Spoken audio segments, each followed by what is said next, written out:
Hey everyone, and welcome to today's deep dive. We're sinking our teeth into a topic that's got everyone talking: tacos. Yeah. Specifically, how can one food go from a $1 street food staple to a $50 gourmet experience? You sent in your requests, and we were ready to dig in. Yeah, it's a fascinating study in contrasts, isn't it? You have this food that's so deeply rooted in affordability and accessibility, yet it can be elevated to an art form with like luxurious ingredients and And techniques. it's got me thinking, is it just the ingredients that make the difference? Mm-hmm. Or is there something more at play? To start us off, let's take a trip down memory lane. Imagine that familiar scene: a bustling street corner, the sizzle of meat hitting the grill. That's the magic of the $1 street taco. I can practically smell it now. And that sensory experience is a huge part of the appeal. Street tacos are about more than just a quick meal. They're about community, tradition, and a taste of history. Absolutely. So before we get lost in the nostalgia, let's break down what makes a classic $1 taco so special. We've got our soft corn tortillas, often handmade, right there in front of you. Talk about fresh. And for this deep dive, we're focusing on carne asada, that perfectly seasoned grilled meat that's like practically synonymous with street tacos. An excellent choice, and one that highlights the beauty of simplicity. You see, even with these basic ingredients, you've got a complex interplay of flavors and textures. That Maillard reaction we hear so much about, that's what gives the carne asada those delicious browned bits and that savory depth. Okay, that makes sense. Yeah. But it's not just about the meat, right? We've got the fresh cilantro, diced onions for a bit of bite, a squeeze of lime for that citrusy brightness, and let's not forget the salsa. Ah, yes. Thus, salsa, often a simple blend of tomatoes, onions, cilantro, maybe some chili peppers for a kick, but it ties everything together. It's about balancing those rich, savory notes with acidity and freshness. You're speaking my language. Reading through these sources, I was surprised at how many people mentioned the importance of those charred tortillas. Apparently, that smoky flavor adds a whole other dimension to the taco. It does, and it speaks to that element of craft that you often find with street food. It's not just about slapping some ingredients together. There's a real art to getting those flavors just right, even in their simplicity. And that's what I love about street tacos. Yeah. You can taste the love and tradition in every bite. Speaking of which, we actually found a super simple recipe in one of the articles. Apparently, you can recreate that street taco magic right in your own kitchen. Oh, absolutely. It's incredibly approachable, even for beginner cooks. You can find a good carne asada marinade online or at your local market, and the beauty of it is you can customize those toppings to your liking. Exactly. Now, I'm thinking I might have to try my hand at making these myself. I did hear a pro tip somewhere about letting the meat marinate overnight for maximum flavor. Is that something you'd recommend?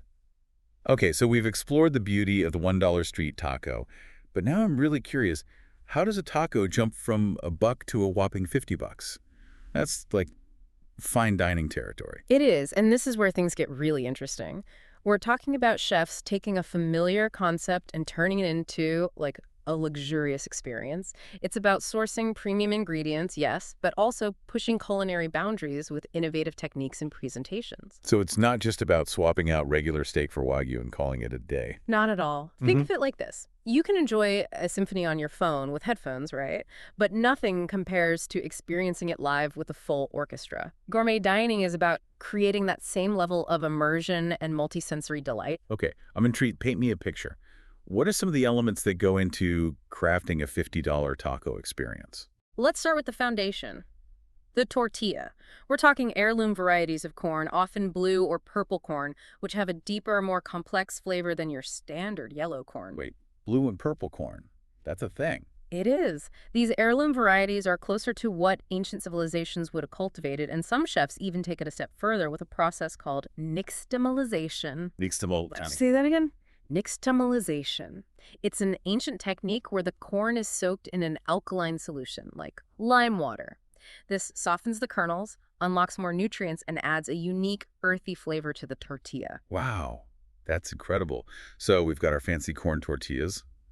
What about the star of the show, the filling? Get ready for this. We're talking Wagyu beef. This isn't your average steak. It's prized for its rich marbling, buttery texture and like melt-in-your-mouth tenderness. The breeding and feeding practices involved in raising Wagyu cattle are incredibly meticulous, resulting in that luxurious flavor and texture. I'm starting to see why this taco has a hefty price tag.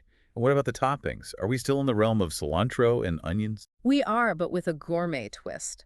Imagine Pickled red onions adding a tangy sweetness and crunch. Instead of chopped cilantro, you might find microgreens. Yeah. Delicate shoots with unique flavors and textures, like bull's blood, which has a peppery kick. Okay, you're really painting a picture here.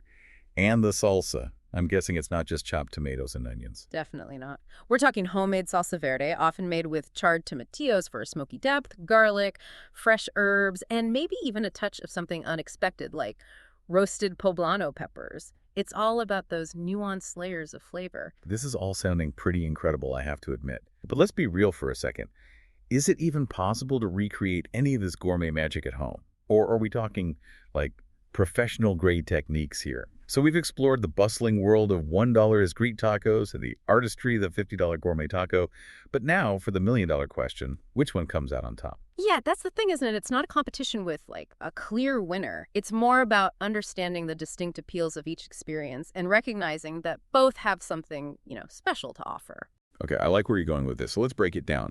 What are the key strengths of each taco? The $1 street taco is all about that instant gratification.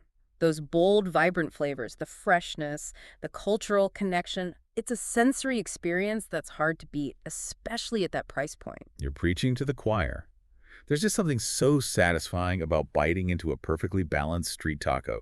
It takes me right back to my college days, late-night study breaks with friends, always grabbing tacos from that, little hole-in-the-wall place near campus. Good times. And those memories, those associations, that's all part of what makes food so powerful. Wouldn't you agree? Absolutely. So where does that leave our gourmet contender? What sets it apart, aside from the obvious price difference? The $50 gourmet taco is about elevating a simple pleasure into a culinary adventure. It's about sourcing the highest quality ingredients, often with unique backstories like those heirloom corn varieties we talked about. And then there's the craftsmanship involved, those meticulous techniques and flavor combinations that elevate it beyond the everyday. So it's like the difference between, say, listening to your favorite band's album on repeat and then actually seeing them perform live in concert. Both great experiences, but one is a whole other level of immersion. Exactly. It's about appreciating the artistry, the dedication, and the passion that goes into creating a truly memorable dining experience. This has been such an eye-opening deep dive. I feel like I've not only explored the world of tacos, but also gained a whole new appreciation for the craft of cooking. I think this comparison highlights something really important. Whether it's a humble street food staple or a luxurious culinary creation, food deserves to be appreciated and valued. It's about respecting the traditions, the techniques, and the people who pour their heart and soul into creating delicious experiences for us to enjoy. Beautifully said. So to our listeners out there, next time you're craving a taco, and let's face it, who isn't? Don't limit yourself. Embrace the full spectrum of the taco experience. Grab a cheap and cheerful street taco from your favorite vendor, and treat yourself to a gourmet taco adventure at least once. You might be surprised at what you discover. Thanks for joining us on this delicious deep dive.